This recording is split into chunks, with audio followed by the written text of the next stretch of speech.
واغفر لنا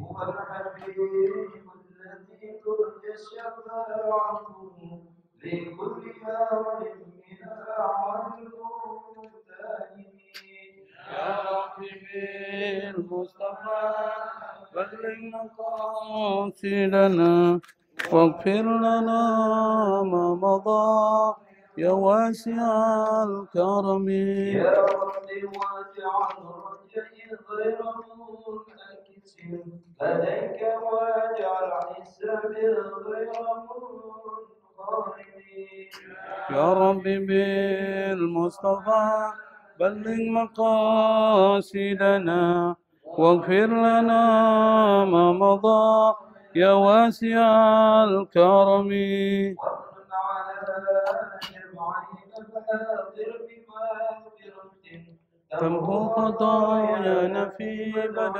ومختتم يا رب بالمصطفى بلغ مقاصدنا واغفر لنا ما مضى يا واسع الكرم وصل على المختار ما طلع شمس النار ولا تنجو سلمي يا رب بالمصطفى بلغ مقاصدنا واغفر لنا ما مضى يا واسع الكرم والآل والصحب والأنصار من تبعوا هداه واعترفوا بالعهد والذمم يا رب بالمصطفى بلغ مقاصدنا واغفر لنا ما مضى يا واسع الكرم اللهم صل وسلم وبارك عليه بسم الله الرحمن الرحيم الله الرحمن الرحيم لا إله إلا الله أستغفر الله اللهم صل وسلم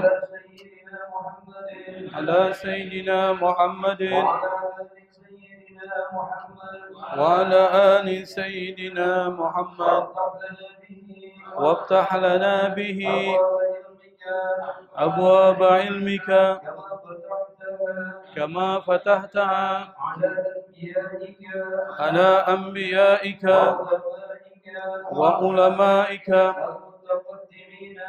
المتقدمين والمتأخرين وانشر علينا رحمتك ذو الجلال والإكرام.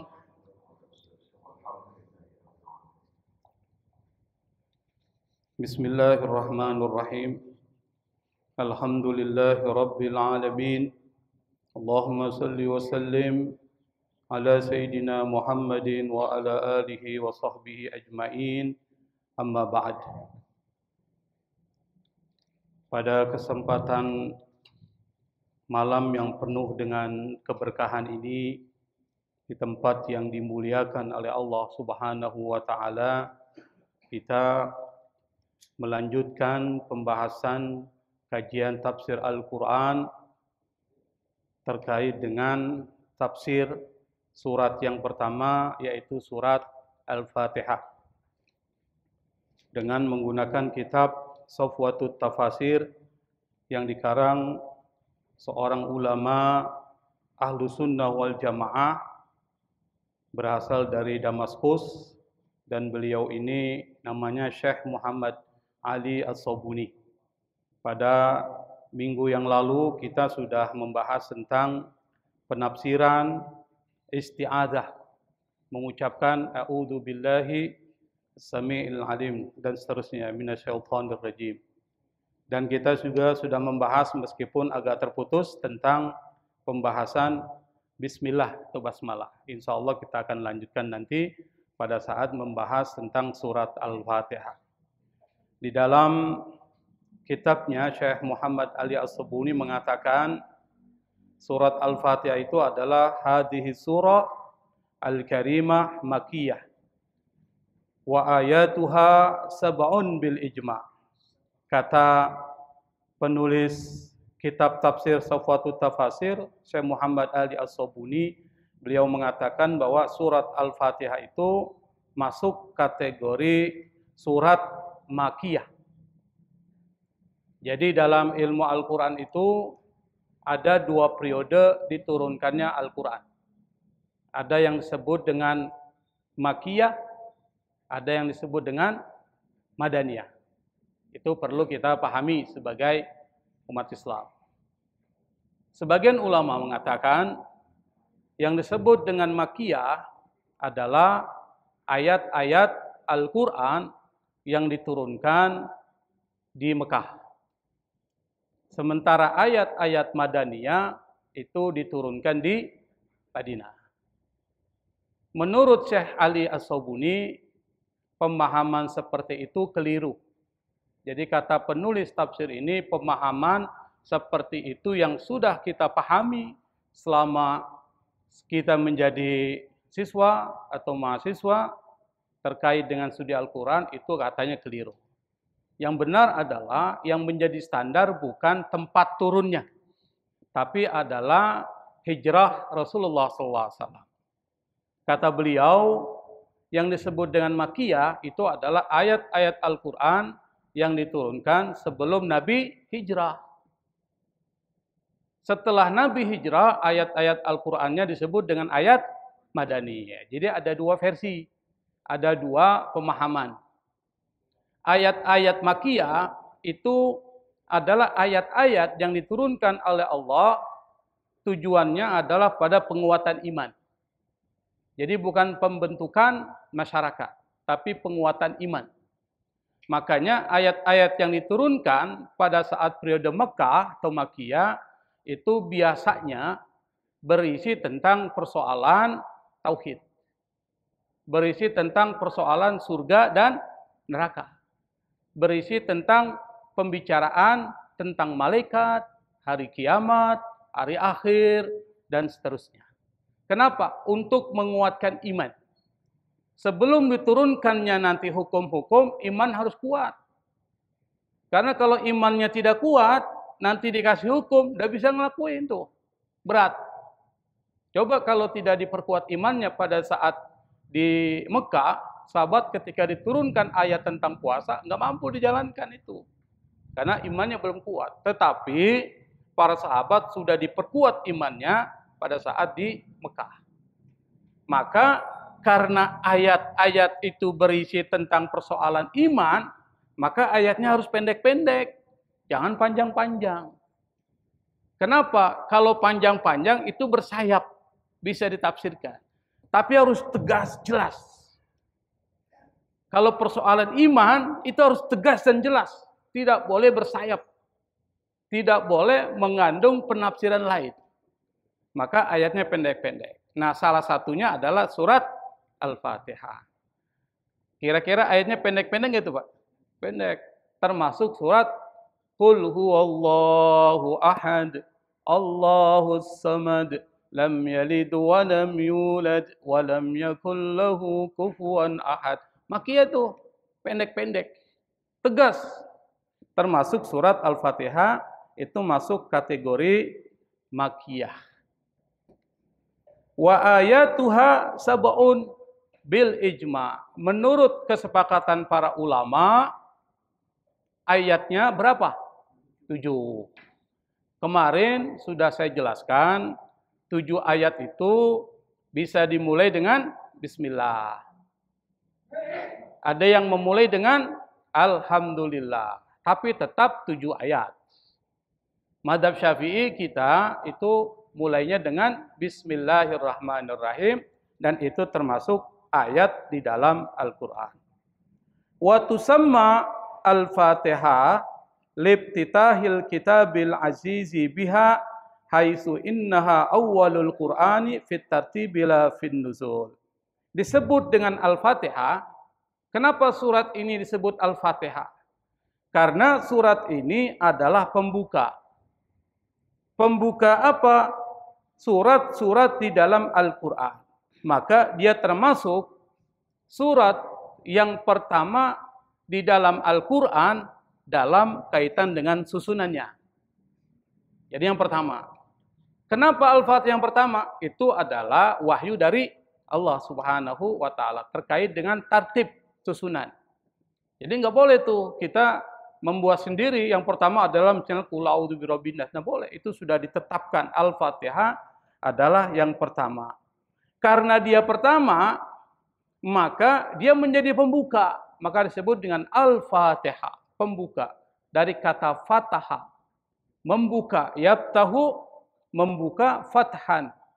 Kalau alat untuk membuka namanya miftah. Pembuka namanya fatih. Pembuka surat Al-Fatihah. Itu bahasa Arabnya seperti itu. Karena dia pembuka, maka harus menjadi cermin terhadap ayat-ayat setelahnya. Gitu. Kalau dia menjadi cermin, maka dia menjadi pengantar. Bapak tahu, kalau buku ada pengantar nggak? Ada kata pengantar, kata pembuka, muqaddimah. Muqaddimah itu menggambarkan isi-isi sampai akhir. Makanya kata penulis kitab ini, wahia qad hawat ma'ani al-Qur'anil azim. Al-Fatihah itu mencakup gagasan-gagasan besar Al-Quran. Jadi gagasan Al-Quran itu dari akidah, syariat, akhlak, kisah-kisah, pembentukan hukum, dan lain sebagainya yang ada di dalam Al-Quran itu sudah ada kata pengantarnya di dalam surat Al-Fatihah. Tatanawalu al-aqidah wal ibadah wat tasyri'. Al-Fatihah itu mencakup akidah. Kira-kira menurut bapak-bapak mana masuk ayat yang berbicara tentang akidah? Yang mana di dalam Al-Fatihah? Yang pertama adalah Bismillahirrahmanirrahim. Itu akidah. Maksudnya apa? Kita diperintahkan oleh Allah Subhanahu wa Ta'ala untuk selalu minta pertolongan kepada siapa? Pada Allah Subhanahu wa Ta'ala. Dan pembahasan itu ada di dalam pembahasan akidah. Menjadikan Allah sebagai penolong dan meminta pertolongan hanya kepada Allah Subhanahu wa Ta'ala. Maka Bismillahirrahmanirrahim ini menjadi penting supaya kita selalu diingatkan. Maka setiap kita melaksanakan perbuatan yang baik, mulai dengan apa? Bismillahirrahmanirrahim. Untuk memperkuat ini, Nabi keluarkan hadis. Apa? Kullu amrin dzibalin la yubda'u fihi bi bismillahirrahmanirrahim fahuwa aqta. Setiap perbuatan yang baik yang tidak dimulai dengan Bismillahirrahmanirrahim, maka itu terputus. Maka bismillah harus menjadi bagian dalam kehidupan kita. Dan itu diingatkan dalam setiap surat dalam Al-Quran.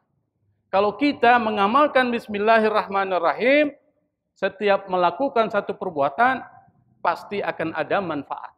Pasti akan ada mukjizat yang Allah berikan kepada kita pada saat kita menghadapi satu persoalan yang pelik. Saya akan memberikan satu cerita.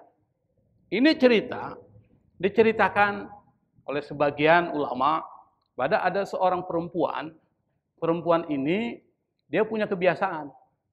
Kebiasaan dia adalah kalau melakukan sesuatu selalu membaca Bismillahirrahmanirrahim. Nggak pernah lepas. Mau masak, Bismillahirrahmanirrahim. Mau motong sayur-sayuran, Bismillahirrahmanirrahim. Kerjanya begitu. Sementara suaminya ini bukan orang soleh.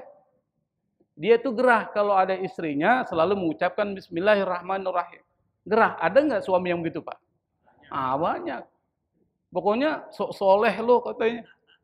Nggak suka, memang ada yang begitu. Itu namanya orang munafik. Islam tapi nggak suka dengan Islam. Islam tapi nggak suka dengan jilbab.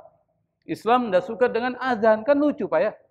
Ada orang azan dia malah terganggu, malah dia kritik itu. Ada yang begitu. Itu keislamannya dipertanyakan. Munafik. Islam tapi tidak suka ajaran Islam. Dia termasuk orang yang seperti itu. Akhirnya dia punya satu siasat. Saya mau celakakan istri saya. Lalu kemudian dia panggil istrinya. Istriku ini ada sejumlah uang besar, tolong kau simpan ya. Nanti beberapa bulan kemudian saya akan ambil itu uang itu, disimpan. Karena istri ini adalah seorang wanita saleha, dia pun melakukan apa yang diperintahkan oleh suaminya. Diambillah uang itu, lalu kemudian dia simpan. Dia masuk ke dalam kamar, lalu kemudian dia buka kotak tempat penyimpanan uang, lalu kemudian dia buka dengan membaca Bismillahirrahmanirrahim. Uang itu diletakkan di dalam kotak itu, lalu dikunci. Kunci itu lalu diletakkan di tempat yang tidak jauh dari kotak itu. Suaminya ngintip, dia perhatikan. Dia perhatiin, ini kunci taruh di mana nih? Setelah istrinya keluar dari kamar, dia masuk ke dalam kamar.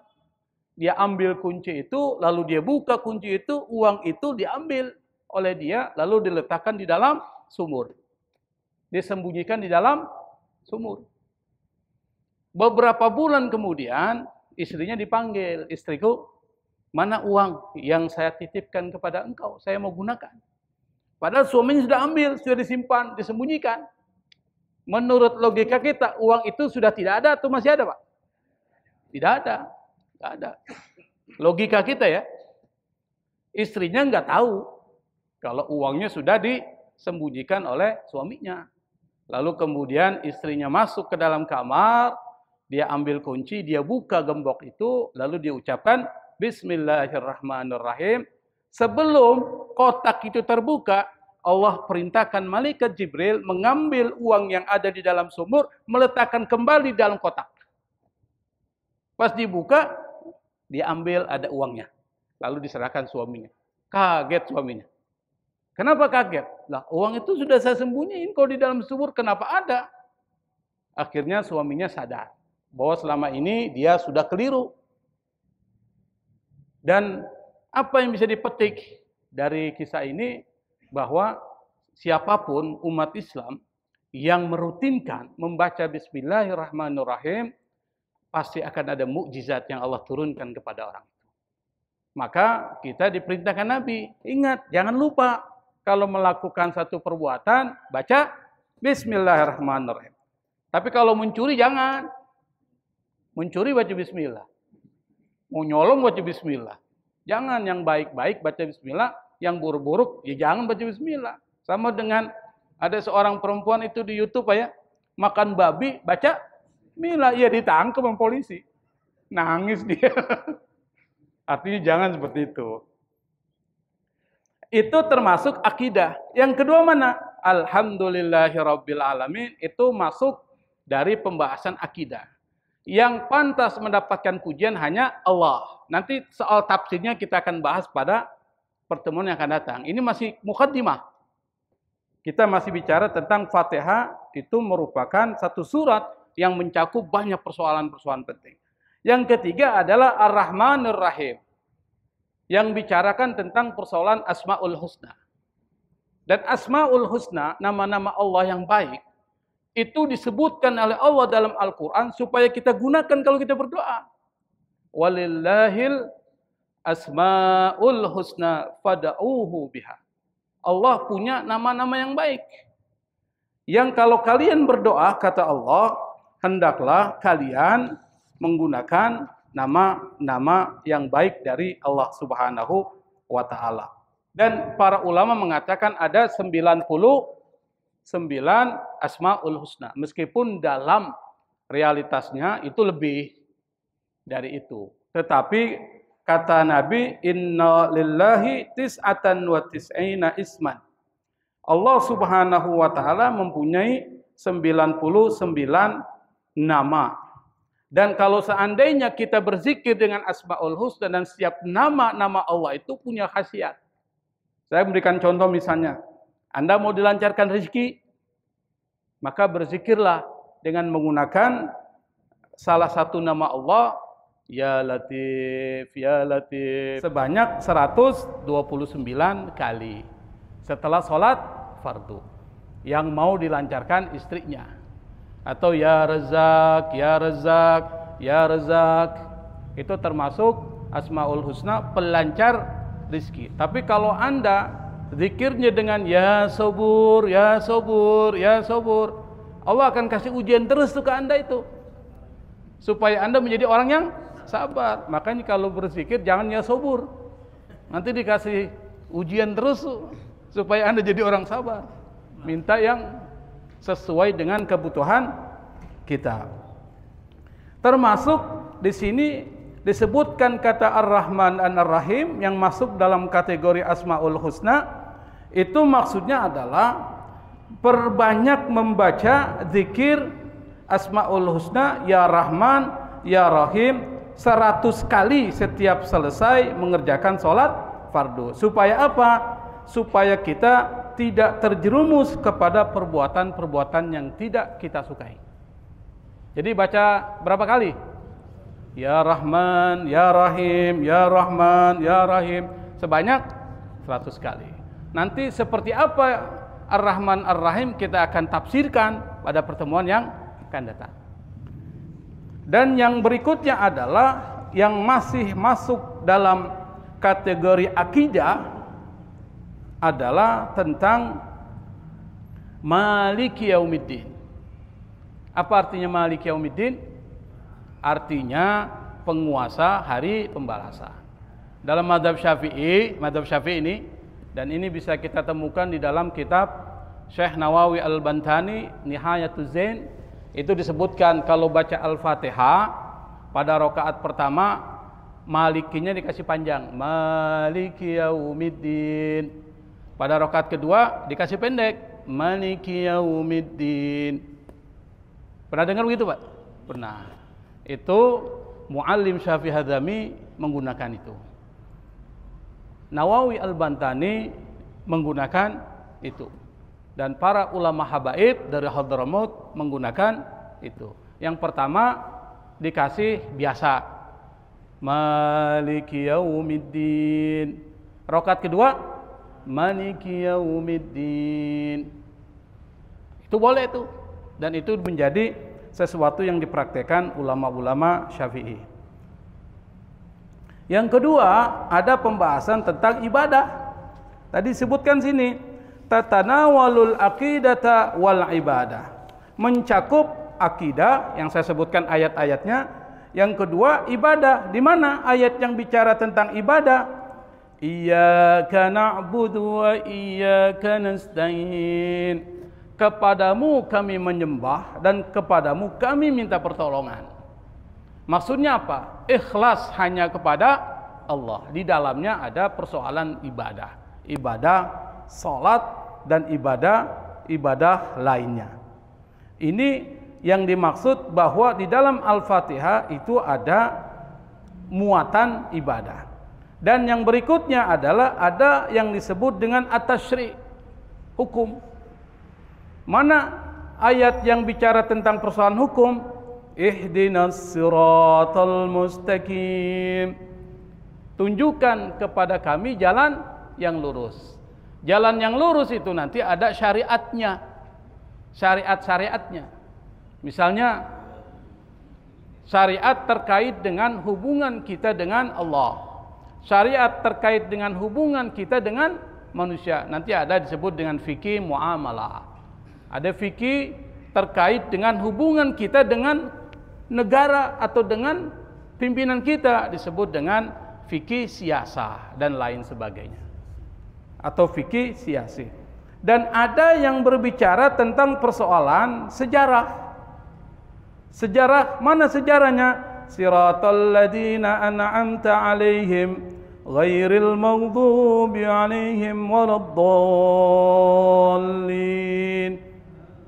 Itu bicara tentang jalan manhaj para ulama-ulama dulu yang harus kita ikuti dan manhaj orang-orang dahulu yang harus kita jauhi.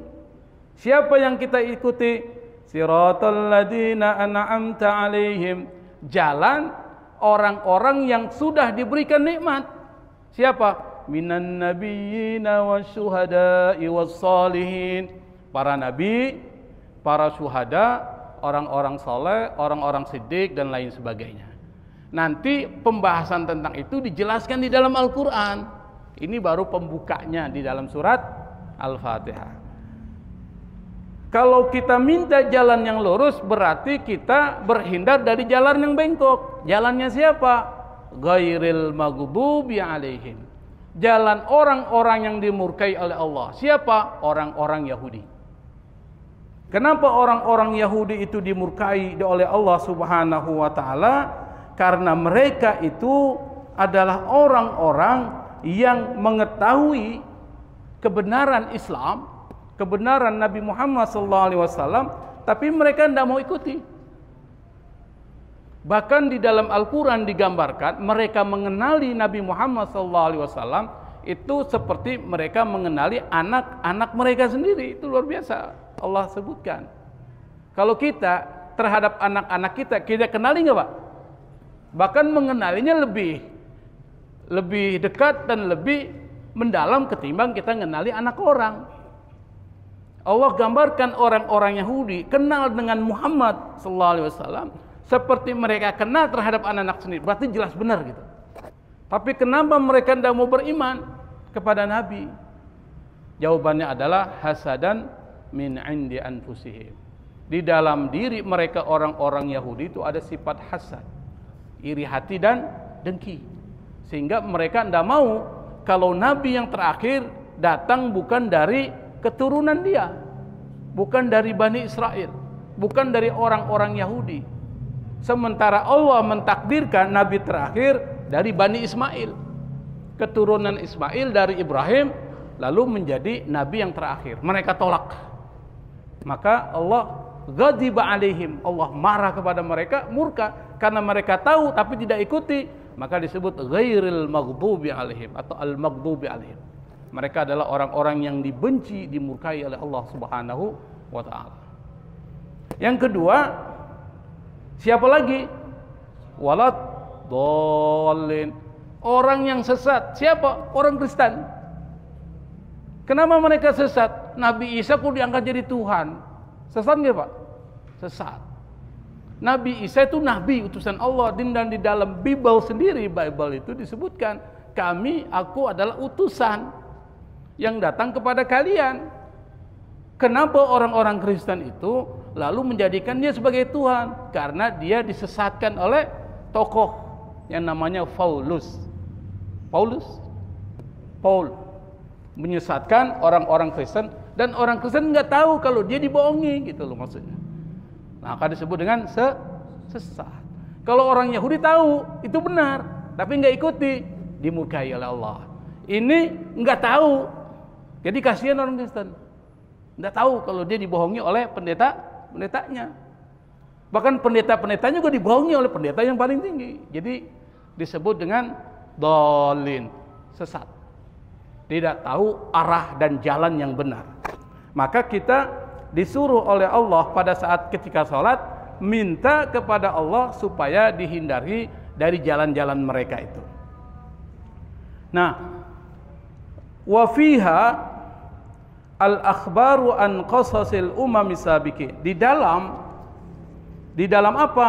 Di dalam surat Al-Fatihah itu ada al-akhbar, berita-berita. Berita tentang apa? Tentang kisah umat-umat sebelumnya.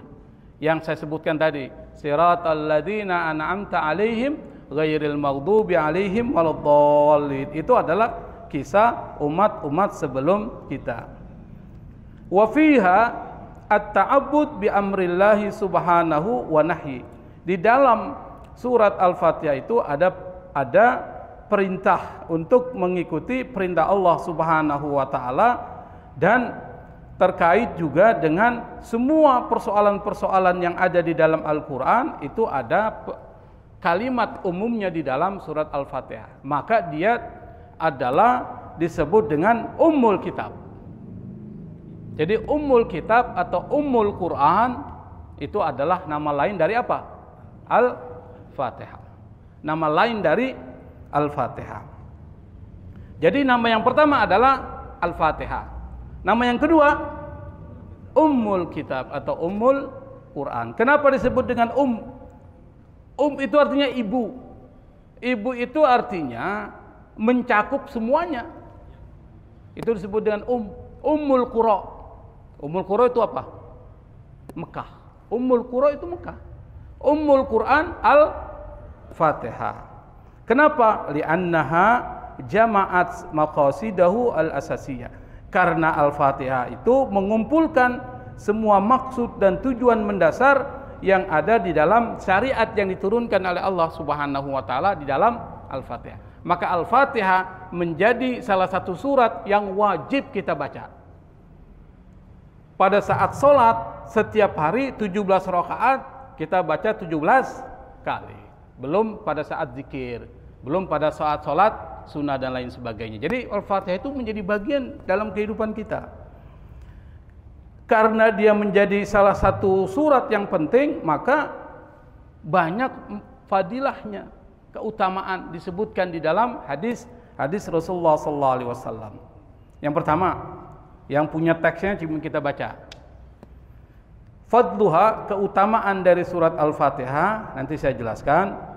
Rawa al-Imam Ahmad fil Musnad, Imam Ahmad dalam kitabnya Al-Musnad itu meriwayatkan anna Ubay ibn Ka'ab, bahwa Ubay ibn Ka'ab qara'a 'ala Nabi sallallahu alaihi wasallam, membacakan kepada Nabi apa? Ummul Quran, Al-Fatihah.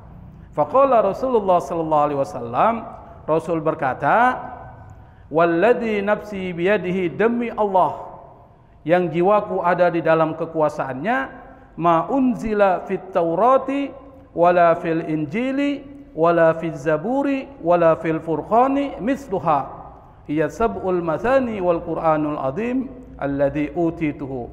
Kata Nabi, demi Allah yang jiwaku ada dalam kekuasaannya, tidak diturunkan surat seperti ini di dalam Taurat. Taurat itu adalah kitab sucinya orang-orang siapa? Bani Israel. Kitab suci yang diturunkan kepada Nabi Musa, yang disampaikan kepada siapa? Kepada Bani Israel. Jadi syariat Musa hanya untuk Bani Israel, bukan untuk kita. Maka nanti syariat-syariatnya apakah berlaku buat kita? Syariat Nabi Musa tergantung. Kalau seandainya diadopsi oleh Nabi Muhammad SAW, itu bisa. Tapi kalau tidak. Contohnya apa? Anda kena najis di pakaian, itu pakaian bukan dicuci. Dia apa? Dipotong. Bayangkan kalau kita punya pakaian kena tai cicak terus buat tiap hari. Kan najis tuh. Itu bolong-bolong tuh nanti, tuh potong-potong itu. Kalau kita kan syariatnya dicuci sampai hilang baunya, warnanya dan rasanya. Itu toharah. Jangan sampai hilang bajunya, jangan. Kalau hilang bajunya berarti dicuri orang. Itu syariatnya. Nah, di dalam Taurat itu Allah Subhanahu wa taala menyebutkan di dalam Al-Qur'an ada 18 kali Taurat itu. Yang di dalam kitab Taurat berisi tentang aturan-aturan hukum. Jadi di dalam Taurat itu banyak aturan-aturan hukumnya ketimbang aturan-aturan yang berkaitan dengan akhlak, hukum. Yang kedua di sini disebutkan wala fil Injil, tidak pula di dalam Injil ada surat seperti surah Al-Fatihah. Injil ini disebutkan oleh Allah dalam Al-Quran sebanyak 12 kali. Dan Injil itu pada dasarnya adalah penyempurna, mukammil wa muaddil, penyempurna dan memodifikasi kitab Taurat. Jadi Nabi Musa diturunkan Taurat, dipakailah orang Bani Israel tuh sebagai aturan. Nabi Isa orang Bani Israel. Nabi Isa itu Bani Israel. Nabi Isa diturunkan oleh Allah pakai Taurat. Kemudian Nabi Isa diwahyukan oleh Allah kitab Injil, menyempurnai kitab Taurat, berisi tentang persoalan yang terkait dengan kasih sayang, akhlak dan lain sebagainya. Makanya kalau Nabi Musa lebih ke syariat, kalau ini lebih kepada persoalan tasawufnya Nabi Isa. Jadi seperti itu. Lalu kemudian disebutkan juga wala fiz zabur, dan tidak pula ditemukan di dalam kitab Zabur.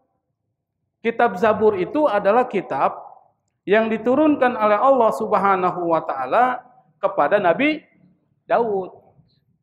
Di dalam Al-Qur'an itu disebutkan wa ataina Dauda Zabura.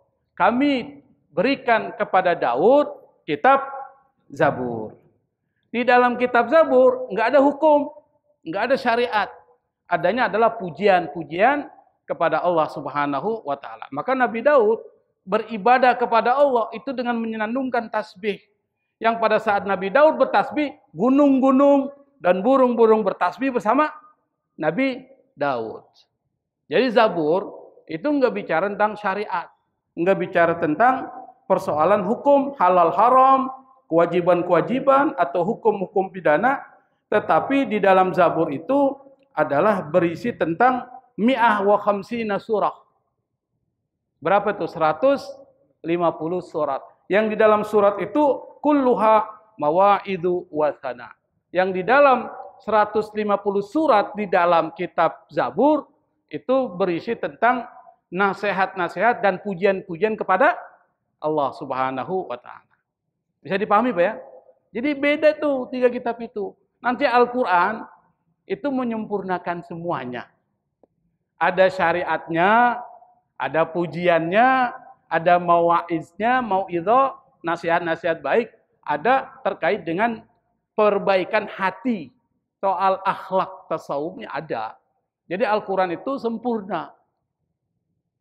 Kenapa? Karena memang Allah sempurnakan Al-Qur'an dengan turunnya Nabi terakhir. Dan Nabi terakhir harus diikuti oleh semuanya. Kalau Nabi Isa nanti datang di akhir, karena beliau masih hidup, nanti akan beriman kepada siapa? Nabi Muhammad SAW. Semua Nabi dan Rasul itu adalah Islam. Wala fil Furqan, tidak pula di dalam Al-Furqan. Al-Furqan juga sama kitab-kitab yang diberikan kepada Nabi dan Rasul, termasuk Nabi Ibrahim. Suhuf. Ada ayat Al-Quran yang bicara suhuf. Suhufi Ibrahim wa Musa. Suhuf itu kitab yang diturunkan wahyu-wahyu kepada Nabi Ibrahim alaihi salatu wassalam. Iya sab'ul masani wal Qur'anul azim alladzi utitu. Yang Al-Fatihah itu kata Nabi adalah 7 ayat yang diulang-ulang dan merupakan Al-Qur'an Al-Azim yang diberikan kepadaku. Fahadal haditsus syarif, hadis ini yang saya bacakan tadi, yusiru ila qaulihi ta'ala, itu menunjuk kepada firman Allah Subhanahu wa taala fi suratil Hijr, dalam surat Al-Hijr, wa laqad atainaka sab'am minal masani wal Qur'anal azim. Kata Allah, kami sungguh telah berikan kepada engkau ya Muhammad sab'an minal masani. 7 ayat yang diulang-ulang.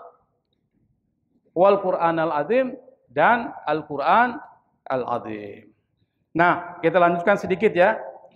Al-Fatihah itu punya nama Ummul Kitab 1. Yang kedua, Sab'ul Masani. Yang ketiga, Asy-Syafiyah.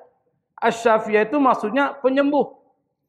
Maka surat Al-Fatihah itu bisa dijadikan sebagai salah satu cara untuk menyembuhkan kita. Misalnya seperti contoh, Al-Fatihah dibaca 11 kali. Kemudian ditiupkan ke dalam air. 11 kali tiupkan ke dalam air. Lalu air itu diminum. Serta dibuat mandi. Itu bisa menghilangkan sakit yang ada di dalam diri kita. Berapa kali dibaca Pak? 11 kali dibaca ini. Setelah dibaca 11 kali ditiup. Karena air itu akan mengubah strukturnya ketika dibacakan kalimat-kalimat baik. Apalagi kalimat Al-Quran. Berubah strukturnya menjadi yang normal, yang netral, menjadi penuh potensi penyembuhan. Minum atau dicampur dengan air untuk digunakan mandi. Itu bisa menyembuhkan penyakit yang ada di dalam diri kita. Dan Al-Quran disebut dengan Al-Kafiyah, disebut dengan Al-Asas, disebut dengan Alhamdu. Bahkan Al-Qurtubi ini adalah penulis tafsir Al-Jami' li Ahkamil Quran, dan beliau juga menulis kitab Tazkiratul Mauta wa Ahwalil Akhirah, Al-Qurtubi. Nah, kita punya pengajian membahas tentang mukhtasar Al-Qurtubi. Setiap malam Selasa itu membahas tentang persoalan kematian dan alam akhirat. Nah, kitab yang diikhtisar oleh Abdul Wahab Sya'rani dalam Mukhtasar itu kitab yang ditulis oleh Al-Qurtubi. Namanya Syamsuddin Muhammad bin Muhammad Al-Qurtubi, dan beliau ini penulis Al-Jami' li Ahkamil Quran, kitab tafsir yang berisi tentang ayat-ayat ahkam, dan dia mengatakan di sini waqad addadaha al-alamatul Qurtubi wa dzakara anna li hadhihi surati isnai asyara isman. Al-Qurtubi menyebutkan dan menghitung bahwa surat ini ada berapa? 12 nama. Jadi surat Al-Fatihah ada 12 nama. Ada Al-Fatihah, Ummul Quran, Sab'ul Masani, ada disebut dengan Alhamdu, surat Alhamdu, itu Al-Fatihah, atau disebut dengan surat Al-Asas, atau disebut dengan Asy-Syafiyah, atau disebut dengan Al-Wafiyah, Al-Kafiyah. Yang itu menandakan bahwa Al-Fatihah adalah surat yang sangat sakti, yang kita diperintahkan membacanya wajib. Kalau kita tidak membaca, maka kita bukan orang Islam. Betul nggak Pak? Yang tidak pernah membaca Al-Fatihah atau tidak membaca Al-Fatihah sehari saja, dianggap Islamnya dipertanyakan. Betul nggak Pak? Kenapa? Karena nggak baca Al-Fatihah berarti nggak sholat. Kalau orang nggak sholat berarti dipertanyakan keislamannya. Saya pikir sampai di sini udah jam 7. Kalau ada yang ingin dipertanyakan, saya persilakan. Wallahul musta'an. Assalamualaikum warahmatullahi wabarakatuh. Terima kasih Prof. Assalamualaikum warahmatullahi wabarakatuh. Waalaikumsalam. Ini ada suara, nggak ada orangnya, mana orangnya? Oh, di situ.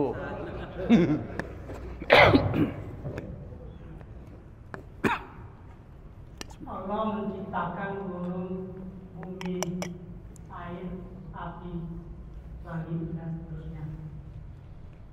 Kemudian ada umat sebelum kita yang hingga sekarang ini, tadi Prof sudah sampaikan.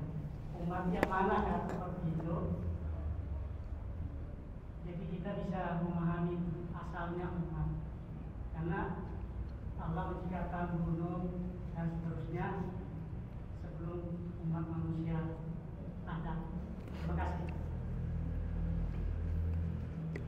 Yang pertama, dulu sebelum manusia diminta oleh Allah atau ditanya sama Allah untuk menjadi khalifah, itu yang ditanya adalah gunung. Mau enggak katanya? Diberikan amanah untuk memakmurkan bumi, gunung. Gunung mengatakan fa'abaina ayyahmilnaha wa hamalaha al-insan. Jadi gunung enggak mau tuh. Enggak sanggup.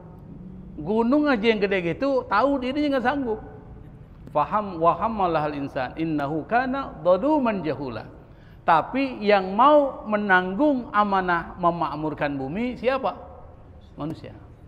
Kata Allah, innahu kana zaluman jahula. Manusia itu adalah orang zalim dan orang bodoh. Sudah tahu berat dia mau pikul. Maka manusia itu menjadi pemikul amanah. Sebelum manusia diciptakan, itu sudah ada makhluk yang diciptakan oleh Allah tetapi banyak melakukan kerusakan. Dari apa? Bangsa jin. Bangsa jin. Lalu kemudian Allah mengatakan kepada para malaikat, dalam surat Al-Baqarah itu dijelaskan itu. Malaikat dikumpulin, dia bilang, "Inni ja'ilun fil ardi khalifah." Wahai malaikat, saya umumkan kepada kalian, bahasa saya begini ya, bukan bahasa Allah ini, supaya gampang dipahami. Inni ja'ilun fil ardi khalifah. Aku akan menjadikan di muka bumi ini seorang khalifah. Khalifah itu artinya pengganti. Khalifah itu pengganti. Pengganti generasi sebelumnya. Malaikat tahu dulu pernah dijadikan makhluk Yang makhluk itu ketika diciptakan oleh Allah, bangsa jin berperang terus sampai diperintahkan malaikat-malaikat untuk menghancurkan mereka itu. Malaikat-malaikat untuk menghancurkan mereka. Jadi malaikat punya rekaman sejarah tentang kerusakan-kerusakan yang dilakukan umat sebelumnya, generasi sebelumnya dari bangsa jin. Apa kata malaikat? Ataj'alu fiha may yufsidu fiha wa yasfiku dima. Kata malaikat, ya Allah, apakah engkau akan menjadikan di muka bumi ini orang yang melakukan kerusakan? Kok malaikat tahu itu konsep kerusakan? Karena malaikat punya pengalaman sebelumnya tuh. Kalau nggak punya pengalaman sebelumnya, nggak mungkin dia tahu. Betul kan? Dia punya pengalaman sebelumnya. Siapa? Itu bangsa jin yang suka merusak itu. Wa yufsidu fiha wa yasfiku dima, dan suka menumpahkan darah. Apa kata Allah? Saya lebih tahu dari kalian. Nanti kita buktikan. Jadi Allah dikritik. Yang menguasai langit dan bumi itu dikritik oleh malaikat. Berarti Allah sangat demokratis. Kalau seandainya kita dikritik, marah kita. Ente sembarangan banget, anda udah punya rencana, ente kritik. Allah enggak, memang begitu. Jadi masukan itu diterima. Lalu Allah bilang, nanti kita lihat. Maka Allah mengajarkan kepada Adam nama-nama benda. Ketika disodorkan ke malaikat, apa kata malaikat? Subhanaka la ilma lana illa ma 'allamtana innaka antal alimul hakim. Ya Allah, Maha Suci Engkau, kami enggak punya ilmu tentang itu, kecuali yang Kau ajarkan kepada kami. Akhirnya malaikat mengatakan, betul bahwa Allah punya rencana besar di dalam penciptaan Adam, dan rencananya jadilah ke kita ini akhirnya.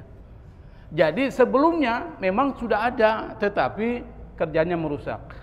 Dan Allah menciptakan manusia itu tujuannya adalah, kata Allah sendiri, apa dia sebutkan, ini uridu uhibbu an urafa. Kata Allah, aku ini suka sekali dikenali. Uraf. Fa khalaqtul khalqa, lalu aku ciptakan makhluk. Fabi khalaquni, fabi arafuni. Maka dengan itu, maka mereka akan mengenal aku. Jadi konsep penciptaan manusia sebagai khalifah itu sangat kompleks dulu. Tetapi manusia tetap memang sudah ditakdirkan oleh Allah akan menjadi pemakmur di muka bumi. Tetapi untuk memakmurkan bumi harus ada yang disebut dengan potensi. Potensi diberikan apa? Akal. Dikasih akal. Karena kalau nggak ada akalnya, nggak ada kemajuan. Burung, misalnya burung. Burung dikasih akal nggak? Coba lihat burung kalau bangun rumah. Ada nggak rumahnya berubah? Ya begitu aja tuh. Dari dulu sampai sekarang kalau burung bangun rumah modelnya begitu. Betul Pak ya? Coba kalau burung dikasih akal, ada sarang minimalis. Ya kan? Dibuat yang indah, tapi enggak, emang diberikan itu. Manusia diberikan akal, rumahnya macam-macam tuh, beda-beda. Macam-macam. Nah, itu disebut dengan akal, itu menjadi potensi diberikan manusia untuk melakukan kemakmuran di muka bumi, bukan kerusakan. Diberikan hati supaya hati ini dilatih. Kenapa? Karena akal sendiri kalau tidak dikendalikan oleh hati, bahaya. Akal ini liar. Akal itu bisa, bayangkan Pak, akal mampu menciptakan yang disebut dengan artificial intelligence, AI. Pernah dengar Pak ya? Jangan ngaku-ngaku aja Bapak ini. Apa AI? Hah? AI itu sekarang nanti dicari. Kita nggak lagi butuh guru Pak, ini diciptakan aja alat, lalu dimasukkan programnya, itu guru yang ngajar cuma robot aja. Guru-guru nggak penting lagi. Kenapa? Ilmunya lebih tinggi dari manusia. Namanya artificial intelligence. Nanti dicarilah informasinya supaya nyambung kan. Akal yang buat itu. Dan itu sudah dikhawatirkan oleh umat manusia, ini bahaya ini nanti. Kalau artificial intelligence yang disebut dengan kecerdasan buatan itu bisa menjadi mendominasi kehidupan kita, itu bisa berbahaya. Jadi sekali lagi kita bersyukur Allah kasih akal, Allah kasih hati. Akal dan hati harus jalan harmonis supaya bisa menciptakan peradaban. Saya pikir itu ya.